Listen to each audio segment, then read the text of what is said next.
James and Pat.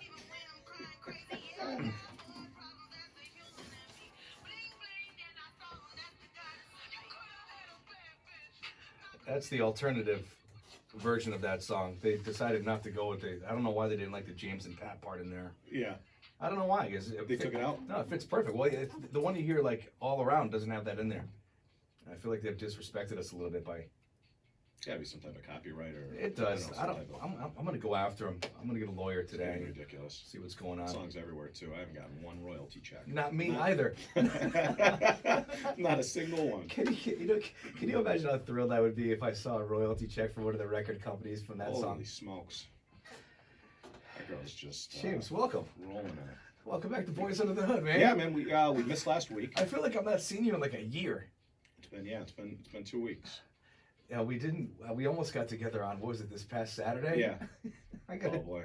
I got a text early in the day. I don't even want to get into like what actually went on during the day with you, but it sounded to me like you were ready to have some fun. My wife had a girls' Christmas party thing to go to, Oh, how nice! so the guys got together. Oh boy, what could go wrong? Surprisingly, nothing. It was pretty much exactly what you would expect. Did you find any guys with like lizards? No, no, not the lizard. Have you guy. seen that guy recently? I don't even know that man. That's a lie. I telling you right now, the first time I met the Lizard King was when you were there. You left. You went to his apartment or condo or whatever. You looked at his posters and stuff, and then he came back out, and that was the last time I heard from this kid. I never met him before. Never in my life. I would just like to mention That's the that could have been dangerous. creepy. Yeah, I mean, yeah. Like I could have disappeared entirely, and no Just one be- would have. I don't know, man. And that's how dumb I was. So he's like, "Hey, man," and he was a Cowboys fan, so right away, I latched onto him, and he's like, "Hey, I got some really cool flags and stuff, and some lizards up in my apartment. You want to go?" I'm like, "Yeah, hell yeah, man." What does that say about Cowboys fans, though? I don't think he's a typical guy. I don't know. I hope he's not lit. I mean, I'm afraid to even talk about him. I mean, I have full respect for the guy. I really respect him. Maybe we'll do it again sometime. Yeah, it sounds like a plan. I'll meet you there, though. Okay. Yeah, I'll meet you there. Oh boy. Welcome back to Boys Under the Hood. No snow today. No snow today, but we are getting 1 to 3 tonight, which means 9 to 12, I guess. And you got to translate it now when they say 1 to 3, what that really means. Yeah. No, but they're calling for 1 to 3 right now. So all I would say is keep your eye on it based on what happened Monday night into Tuesday. I know that you were thrilled when you woke up Tuesday morning to see a foot and a half of snow on the ground. I was out all day plowing on Monday because we didn't get a ton, but we got enough, and we've got enough stuff to do, right? So we're pushing snow around. I get home and I'm a little tired. So once we put the kids to bed, I decided that I would just go watch a movie in the basement. Right. It's so quiet down there, And I decided I'm going to watch a movie in the basement. I'm sitting down. I'm watching a movie. I fell asleep, and I think nothing of it. I go upstairs about 2:00 maybe. And, it's dark. I didn't really look outside or anything. I didn't think much of it. Right. I wake up about 6:15 to a foot and a half of snow, and it was sheer panic, And every guy everybody that works at the shop, I'd gotten texts of, their car buried in snow and everything else. I think I was the last to know. So it didn't, I wasn't able to make it in here last week. I looked out the window Tuesday morning and I said, "You got to be kidding me!" But I didn't use the word "kidding." And it was like, it was like quarter to 4 in the morning. Yeah. So it took everybody by surprise. Wow. You got your boys all dug out, though. That was a good thing. New England, we dealt with it. By 9:00, everything was business as usual. But it was. We were set back a little bit, Thanks for joining us this morning for Boys Under the Hood. James Stevenson from Precision Auto Repair in West Springfield joins us. And we're taking your car questions. Any maintenance questions? Just if your car's making a funny noise, send your question into us. You can log on to Precision Auto Repair's Facebook page or James's website, precisionautorepair.biz. Dylan in Hamden drives a GMC Acadia, and he's chosen the American Brain Tumor Association as his charity. We do cut a check for $25 in the name of the question of the week. He writes, "Hey, James and Pat, I really like your show and listen every week. Thanks. I just didn't think I was going to need your advice until now. I recently paid to have a noise fixed. The dealer said that I needed to replace a wheel bearing. After they replaced it, the noise was still there, and now I need a differential. I want to give them the benefit of the doubt, but I was wondering if you could tell me why or even how they could have missed this during their initial testings. Well, first, Dylan, that's thank you for listening. I think we're up to seven or eight listeners now. Right. So that's really good. I think maybe by the end of next year we could be somewhere around maybe 9 or 10. That'd be like a 25% increase. So this is pretty good, Yeah. Dylan. We really appreciate that. Thank you for listening. All right, so I can't speak for that. I can't speak for that dealership why they why they would have replaced one and then later on said that something else. But I can tell you that unfortunately, that type of stuff does happen, right? So noise is vibration. Vibration can travel from one component that's bolted to another very easily. So what you typically do is you would, you drive the vehicle, you try to listen and try to isolate where the noise is. And then to kind of drill it down a little bit further, we would use something called chassis ears, right? So they're like these little microphones that you would clip onto very specific parts of the vehicle, and you could kind of run the vehicle on the lift, and you would try to figure out where the noise is the loudest, or when you're visually inspecting it, you would see where there's a potentially like a physical defect or something. Pat is actually doing house cleaning I'm right sorry now. that while, I'm doing some light dusting. Do you realize how much dust that kicked up? No, it's Don't they come in here and vacuum and clean these walls and everything? I don't know. They vacuumed the walls not too long ago, but it's a touch screen. There's so a if it gets- spectacular amount of dust that just came off of that screen. I'm not sure spectacular is the word. Okay, I'm sorry about that. I didn't mean That's to. okay. Got it on the video anyway. Pat's cleaning. Wow. Who's... No worries at all. But yeah, I mean, you would use these ears and you would look for a, they're not ears, they're just little microphones. And you would look for where the noise is the loudest when you're driving it on the lift, or you would ultimately look for some type of like a physical defect. So being like movement in one of the wheel bearings, movement in an axle, or, something wrong with the differential, obviously check fluid, all that good stuff. So now is the wheel bearing like, would it be like a rattle? Is that the sound that would kind of tip you off to that? have you ever, it sounds kind of like a whirring kind of rumbling type noise, right? And it's often confused for maybe bad tires, tires that are worn unevenly, or like really choppy tires. You ever driving like a big truck or like a Jeep with big knobby tires? Yeah. A bad wheel bearing will sound really just kind of very similar to that, but the noise will kind of come and go. So if you were to kind of do little S turns as you're driving, swerving a little bit, hopefully police wouldn't think that you're intoxicated when you're doing it, but if you're just doing little swerves like that, what'll happen is it'll put pressure on the wheel bearing, and then it'll kind of take it off as you swerve away and put it back on as you turn into it. Again, you see what I'm saying? So it goes like that. So the noise will come and go, and that's one real easy way to determine if it's a tire noise or a wheel bearing noise. The differential would continue to typically make noise the entire time as you were doing those turns. But I mean, unfortunately, that can happen, and sometimes you can have two noises. You could have two problems. Maybe they found that the wheel bearing had movement in it and they decided to replace it, and then you ended up with a differential issue after the fact. So I can't really speak for them. I don't know that they replaced something that wasn't bad. I wish I could give you more information, but all I can really do is just tell you what that diagnostic process is. And with any type of a repair, it starts with replacing parts that are bad before you can go further. So while it might be good to give them the benefit of the doubt, I can't speak for them, and I can't speak for that situation really, other than just telling you how to get to the root cause of that problem. But they were doing the right thing, right? Like You hope that they were. Yeah, I'm sure they one thing were. at a time. Yeah, I'm sure they were. Right. I'm sure they were. That technicians, mechanics, all that stuff. They're technicians is the new name for a mechanic, right? Technicians all want to be called technicians now, and old school guys want to be called mechanics. We're all the same, So the reality is that the technician, you get a bad name, right? If people think sometimes that there's a magic wand that maybe you could wave over the vehicle and it will tell you exactly what's wrong with the vehicle 100% of the time, and that's just not the reality of it. There's a lot of moving pieces, there's a lot of different little components and a lot of things, because if it was an easy job, then really everybody would do it.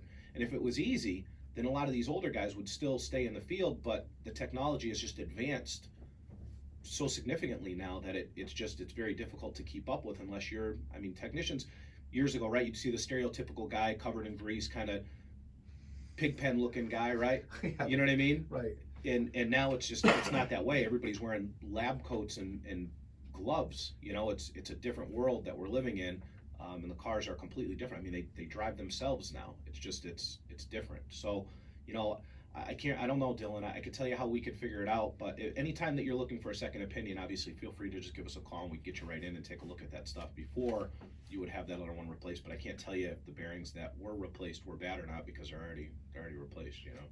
You're listening to Boys Under the Hood. James Stevenson from Precision Auto Repair joins us every Tuesday morning at 8 o'clock. And we take your questions. Please be part of what we do here. We're doing this for you. Log on to precisionautorepair.biz or the Facebook page of Precision Auto Repair and drop your questions there. You can also check out the video of today's episode on James's Facebook page. And we're now running a podcast, by the way, too, on our website. Yeah. We had it hooked up where they're gonna. Well, I'll talk to you about the technicalities of it after, but they've made it easy for us. Millions of people. That's probably hundreds, the hottest thing on the internet right now. Yeah, I mean there are ones and ones of people. There was a line of people I had to high five on my walk in here this morning. Sort of like Rocky when he's running down the streets of Philadelphia like that. Exactly the same thing. Yeah, right. Shaking hands and kissing babies the whole way in here Oh today. yeah, I know it's hard to stay humble. I hear you. The entire way in here. You know what I did notice on the way in here today? East Long Meadow has the smallest trash barrels in the history of trash. How does a family? What is everybody going to do? Don't get me started right now. At Christmas time with one present. How do you fit anything into those barrels? Can you get more than one? Don't get me going. This is a new thing, and people who live in East Long Ghetto know this to be true. We got these about a month ago, and somebody was like, "Hey, I have an idea. Let's give everyone 2-gallon trash barrels." They are about half. It really is about 2 gallons. They're about half the size of the ones that we used to have. Yeah. But they do say "Town of East Long Ghetto" on them. Yeah. Well, It's a nice barrel. It's just unrealistically small. It's a quality barrel if you live alone and don't eat. Oh my goodness! What do you have a child? A diapers would fill that thing in a week. That's okay. You know? They're making up for it by not fixing the pothole problem. Don't worry about it.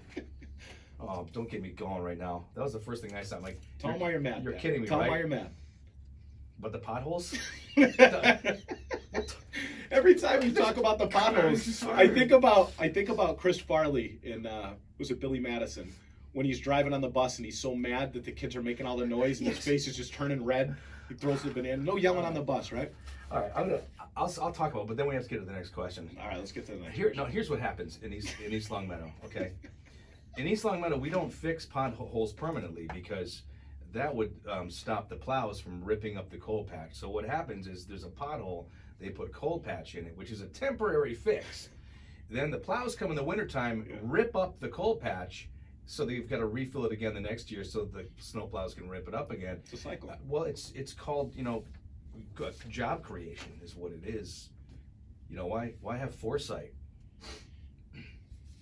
Sorry I brought that up. Started with a I was in such a good mood. Abby and I could bring out the best in you. Abby in Springfield drives a Mazda 3. Ask anyone in East Long Meadow. You go ahead. Ask anyone. Abby drives a Mazda 3. She's chosen the Greater Springfield Habitat for Humanity. What a great thing they're doing there. She writes, James, I was hoping you could tell me why I need to replace my calipers. I really know nothing about cars. I went to a local shop that advertised a really cheap brake job.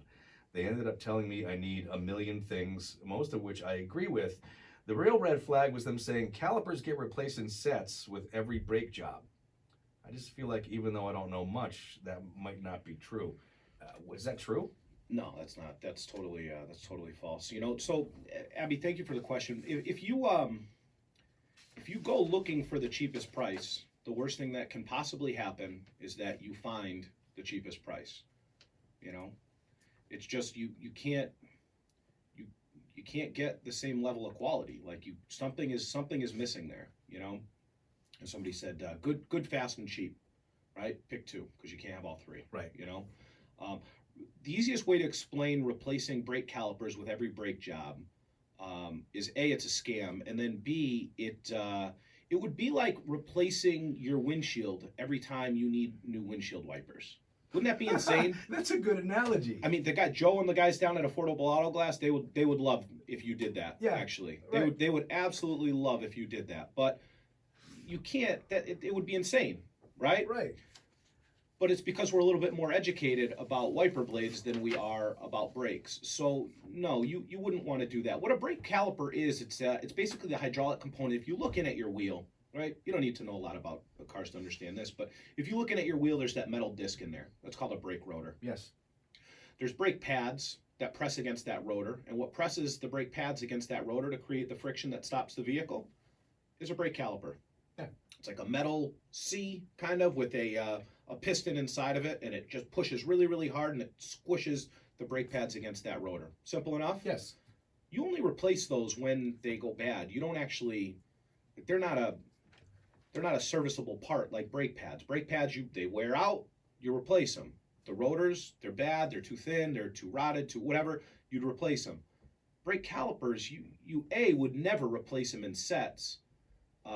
And you don't have to replace them with every single brake job. But what happens is with a lot of these places that advertise this lifelong brake job or this $10 brake job or something like that that is unrealistically low of a price, common sense would tell you, well, how do they make money, right? Like, how you can't even buy the brake pads for this cost and they're going to last forever. Well, it's because they're going to sell you a million other things in the process. And, in a lot of cases, it's very unethical and it's things that you don't need, So I'm sure I'll upset somebody with that, but I'm at 12 South Boulevard every single day. Wow, James. It's terrible. It's terrible. You want to know why? Because you see these customers come in after the fact, right? So these people will get scammed out of this stuff. They'll purchase all these things that they don't need, and then they end up coming into us, and they're upset, not with us, but they're upset with the world now because they got robbed or ripped off or whatever it would be, and rightfully so, because have you ever been ripped off? Oh yeah. It's awful, isn't it? It is. It's just like they stole something from your soul, right? You know what I mean? Oh yeah. So it's terrible to see that look on somebody's face. It's terrible to have to deal with them after they just had a terrible situation like that. And on top of it, it makes our job harder because now we're telling them the truth and showing them pictures and explaining how this stuff is wrong, and they're still like, "Nah, I don't know. I don't know if I trust you," because that trust is gone for, you know what I mean? They lost that little bit of them, So I don't know. So you don't need to you wouldn't need to replace that. If your engine went bad, you wouldn't need to replace your transmission and vice versa. It's silly. There's a lot of different little things that you do to the calipers to ensure that they're going to last when you do a brake job. And don't get me wrong, calipers can go bad, and both calipers on a vehicle could go bad. But when they're bad, you replace them. If there's something called a slide, the caliper kind of pivots back and forth when it's in there. Without getting too technical, you clean those up, you lubricate everything, you make sure everything moves nicely, and then you help ensure that the customer can keep those calipers for years, if not the life of the vehicle. I got bad calipers once because I had a car that sat for a long time. And that can happen. They seized up, basically. Is what happened, and I had to get them redone. Yep, and that could happen too, right? Your vehicle's been sitting for a couple years, or maybe you just purchased a vehicle that had been sitting for a couple years, whatever the vehicle may be.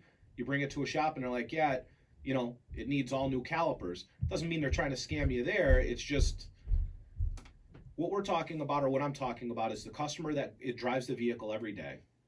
Customers' brake pads just wear out. They're getting a little bit of noise or a little bit of grinding, and they go into a place for a $low brake job, just based on the price alone, and then now all of a sudden they need 4 calipers and everything with no justification, only because, well, you do them with a brake job. That's totally untrue. It's totally false. I know a really good shop over in West Springfield you should take your car to. They won't roll that jive by you. It's called Precision Auto Repair. We don't really we don't just try to tell people what's wrong with our car. With all the technology we have now, it's very easy to show somebody what's going on with everything. So one of the things that we pride ourselves on is our digital inspection. We'll show you pictures, videos, everything. It comes in a really cool report of everything that we did check, everything that's good and everything that's bad. Now, we don't photograph every single thing that's good that we check. We'll photograph some things because like tires are always a hot button issue. Everybody wants to see a picture of tires. So tires good or bad, we photograph, you know what I mean? Right, yeah. So, but anything bad, if we're going to tell you that something is bad on your car, there's a photograph of it, So we can explain it to you. Hey, here's the picture of this. This is how this failed. This is what this thing does, and so on and so forth. So it's really about just transparency, so that the goal is to get the customer to enjoy the experience as little as they could possibly enjoy having their car repaired, right? But you want them to enjoy the experience so that they return to you, you know, because you don't grow if you're not retaining your customers. And if we're not making them happy and if they don't trust us, we're not going to retain them. Make sense? It does. Right. You're listening to Boys Under the Hood. James Stevenson from Precision Auto Repair joins us every Tuesday beginning at 8 o'clock. We take your car care questions. Send them in to us. Precision Auto Repair's Facebook page or precisionautorepair.biz. Leah Ranson trending now coming up. We're going to take a quick break. When we come back, we're going to hear from a guy that's been to the dealer 4 times to fix the heat in his plow truck. He still has no heat. And to top it off, he doesn't even have a working radio. Good news is he doesn't have to listen to you talk about the freaking Cowboys. They're coming out with that very special edition song you just heard on Queen's 50th anniversary quadruple album CD. Oh, really? No, I made that up. Oh, I'm not doing that. oh. Well, I would have. I think it sounds great. Can you still buy CDs? I don't even know. We get CDs from bands sometimes. A lot of local bands still send CDs. Because here's the part of it now. With the way the internet is, if someone sends you an email from a source that you don't know with an MP3 attached to it, Flags it. right? You can't. It's like but then we got to call the IT department to make sure that they look at it first. So it's a process now. So I don't know. I guess I don't have a CD. I mean, I've got a CD player in my truck. I don't know the last time I used it. I honestly do not know if I have a CD player in my car. I genuinely do not know. I would assume I do. You do, I think. I'll bet you I do. But I honestly, I'm a car guy. I honestly do not know if I have a CD player in my car. And I remember years ago you'd listen to something, right? I get a lot of songs that I like from maybe a movie, right? I'm like, wow, I like that song, and you look up who the artist is, and you'd go to the music store and you'd end up buying the entire CD, and then you like only that one song. Oh, that was the worst. But sometimes you like more of them, and you end up really enjoying it. That's why I like the Black Keys. First time I heard Black Keys was on Eastbound and Down. You ever watch that show? Oh yeah. Kenny Powers. Oh man, that's one of my favorites. I miss albums. Albums. I used to and CDs also because you could take it out and look at the artwork and you could read about some of the background to have the physical tangible album. Yeah, I love that. I mean, it was just kind of a fun. It just kind of. And it was weird, back then you're like, oh my God, like look at that, like how cool that. And then you open up a double album, there's all sorts of pictures from the band that you've never seen before, and you're like, there was no YouTube, you could never see what the guys look like. You're like, wow. You came to my house one day and you have like every single song made on this one little drive. Yeah. And like every song ever made in the history of music. Pretty much. Yeah. And I've still got like 9/10 of that drive that's still empty. Oh, really? Yeah, oh yeah. Oh, it's a big drive. I'll make a copy of that for you. Yeah. Oh, I mean, what I meant to say was I will ask the artists who are on that if I can have. Yeah, I'll ask them for permission. Yeah, I mean, that licensing stuff's got to be tough too. We put up our girls had like a Christmas dance recital, Madison and Brookie, and I put a video online of it. Like doting parent, right? Look at these, how cute they were. Look how good they did. Look how hard they work. And right. Facebook flagged them and said that I didn't have the rights to the music. Yeah. And that they were going to take them down, but then they never actually took them down. So I don't know. No, that's the how thing. That works. That's the thing. You're not allowed to use anybody's original anything without their permission, and that's really the end of it. Rudolph, you can't play Rudolph the Red-Nosed Reindeer. Nope, not unless you call Burl Ives and ask him if you can play it. That's who it was? I don't know. That's what I would do. What did you call Santa? How does that go? All right, you're listening to Boys Under the Hi Santa, Pat Kelly. James Stevenson from Precision Auto Repair joins us every Tuesday morning at 8 o'clock. We take your questions. You can submit them on James's Facebook page or precisionautorepair.biz. And please participate in the show. That's with any question you have. No, we've talked about this before. There are no dumb questions. Well, I'm not a tech. Most people. I mean, has asked a couple of dumb ones. Okay, I have asked some, but at least. Kay in Springfield. I wonder if that's your name. Kay in Springfield drives a BMW X5.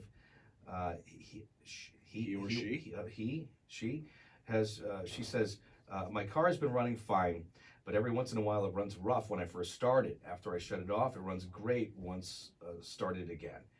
I've been to the dealer a few times for it, but they said since it's not doing it and happens intermittently, they can't do anything. The warranty is up soon. What should I do? I want to ask you this before you answer this. When someone brings a car in that has an intermittent sound, Does that frustrate the hell out of you? Well, I go get lunch. When you can't find 10 it, a.m. like, I'll just leave. I just get lunch. I'm not dealing with that. no, you just. Is it frustrating? I like noises personally. Some guys don't. I really I enjoy looking for noises, but yes, sometimes they can be insanely difficult to find. But I guess maybe I take pride in kind of finding and fixing the unfixable, right? Stuff that other guys, and all of our guys at the shop enjoy that too. Just trying to figure that stuff out. As frustrating as sometimes it may be, the reward is ultimately, nailing that issue and then, sending the customer on their way with a fixed vehicle. It's like a think tank over there too, because a couple weeks ago when I was in there, you had gotten pizza for the guys. Yeah. And there was a car in there. You're trying to figure out a sound, and it's like a circle. They're all talking about, okay, well, this is what I heard. This is what I heard. What do you think? What do you think?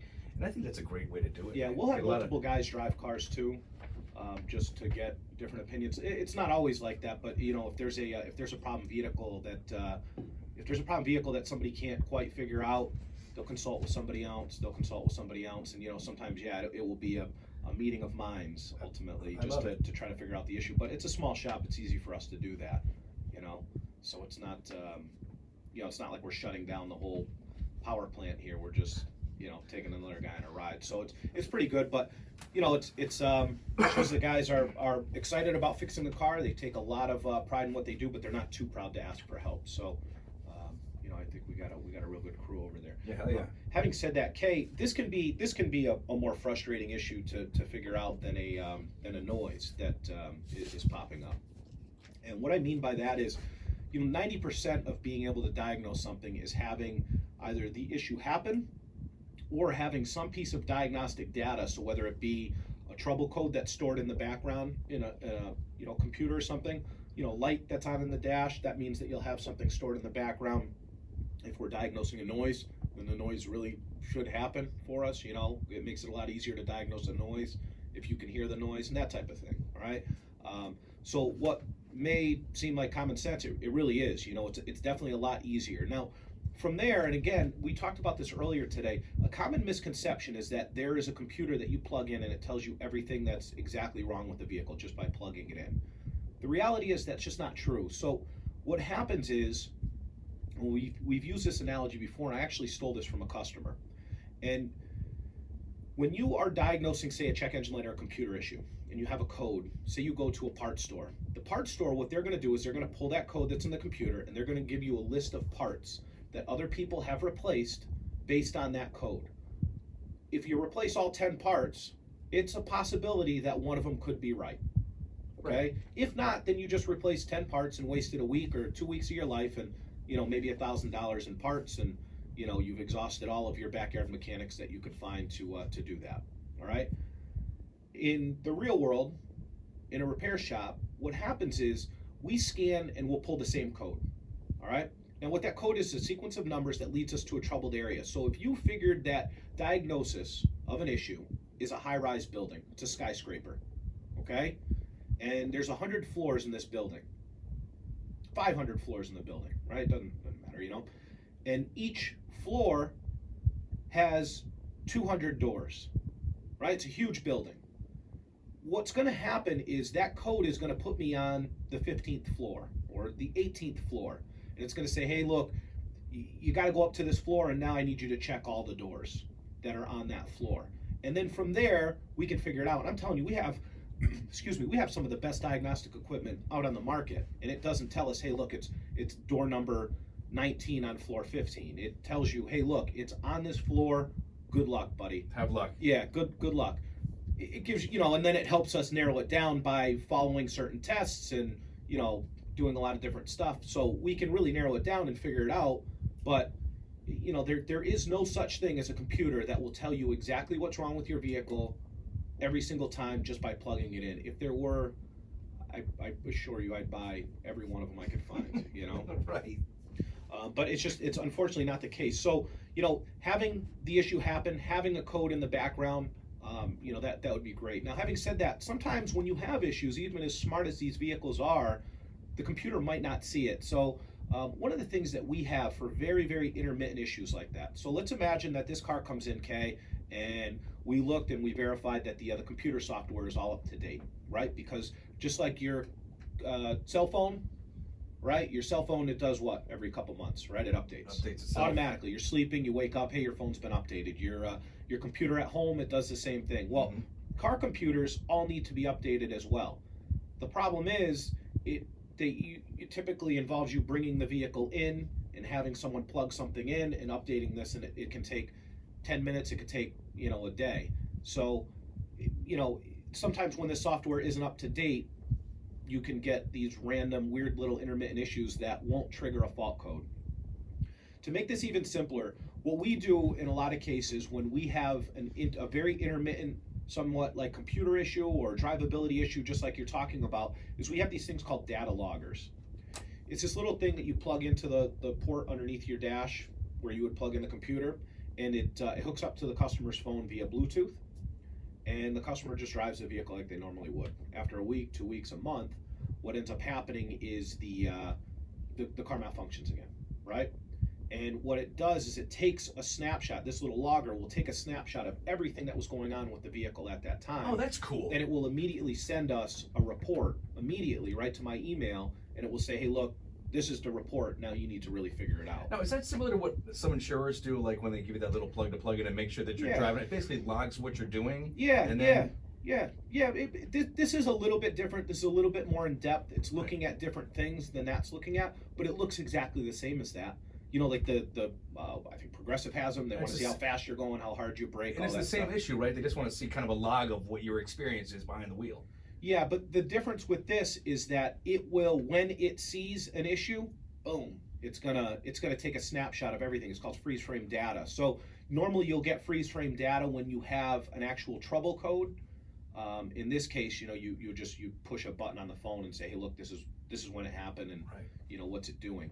And from there, sometimes you can narrow it down immediately. Okay, well, cylinder 8 was cutting out, and then now let's go after that. Is it a circuit fault? Is it a bad ignition coil, injector? All these other technical things that it could possibly be. But it gives us insight when it's happening, as to what it could be, and that will really help us diagnose it. And then we look through a couple hundred parameters to try to figure out where the red flags are. I love that. I didn't know there was such a thing. Yeah, that's really cool. They're not super expensive, but we always require a deposit when the customer takes it, especially if they're a newer customer. A couple years ago, we put one in a guy's car, and he seemed like a nice guy. And then like 2 weeks later, it found its way onto Facebook Marketplace, and the kid didn't answer his phone. So after that, we started taking deposits on these things. So. But they're not very expensive. The program is more money than the than the little dongle, but I think the dongle is maybe a couple $100 or something like that. It's not a crazy amount of money, but you just reuse them. If you put it in Pat's car today, it doesn't mean you can't use it in somebody else's tomorrow. You just use it as many times as you need to. John O'Brien's a dongle. You're listening to Boys Under the Hood. James Stevenson from... What does that even mean? What is that? I don't know. We've got one more question. Mark in Palmer drives a Ford F-350. He's chosen Horizons for homeless children. Mark writes, I'm freezing. Been driving around in the plow truck for like 2 weeks with no heat. Dealer did a coolant flush. Nope. Replaced the thermostat. Nope again. Replaced the entire control head. Still wrong. Now they said something might be off with something in the dash. So top it off, the radio doesn't work either. But at least the diagnosis part was free. Psh. I got what I paid for. And it says, right? I got what I paid for, all right. You've got to help me. What is going on with this guy's truck? That stinks. It seems like he's spent quite a bit of money. I'd love to know a little bit more about the story behind it, why they've replaced so many things. A common issue that we see this time of year is low coolant. You'll tell a customer midsummer, hey, you've got this coolant leak, and other things come up, and then you begin to hear from them once you get the cold weather. Now, a very obvious sign that a coolant leak is causing no heat is if you're driving along and you have perfect heat, and then you're sitting at a stoplight and you don't have heat again, and then you take off, and all of a sudden now you do have heat again. That's a telltale sign that you have a bleed issue caused typically by a leak, or if somebody else had serviced it and they didn't bleed the cooling system properly. And when I say bleed the cooling system, the system needs to be 100% full of coolant. There can't be any air in that system. And what happens is, and what I'm describing is, air will always go to the top of the glass of water, right? Whether you're a half full or half empty type of person, though, the air will always be at the top of that glass. Same thing in a cooling system. And typically the highest point in a cooling system is what's called the heater core. That's in the dash. So if there's no hot coolant in there, it's going to be cold air coming through your vents. And then as you're driving, the engine's going to force hot coolant into that heater core, and you're going to get nice hot heat again as you're driving. Does that make sense to you, Pat? It does, yeah. Okay. And I remember we had a question once, does that, cause you to use more gas? No, it doesn't. The heat will not. It's always generating heat, whether it's 100 degrees out or whether it's minus 10 degrees out. It's the same, the vehicle will be more efficient when it's a little bit warmer, but that's another story. All right. So back to this. There's a lot of ways that you could test for this. Obviously, that basic first road test would maybe tell us if we had low coolant or not. There's ways to test for temperature at different points in the engine to tell us if we've got a thermostat that's stuck or potentially wide open. In this case, we replaced a lot of these, what they're called is blend door actuators. It's a very, very simple test. What we would do is you would change on the control head in your car. You would change it from hot to cold, cold to hot. Do we get any variance in temperature? And more than that, do we hear like any noise inside the dash? Can you hear those little doors moving?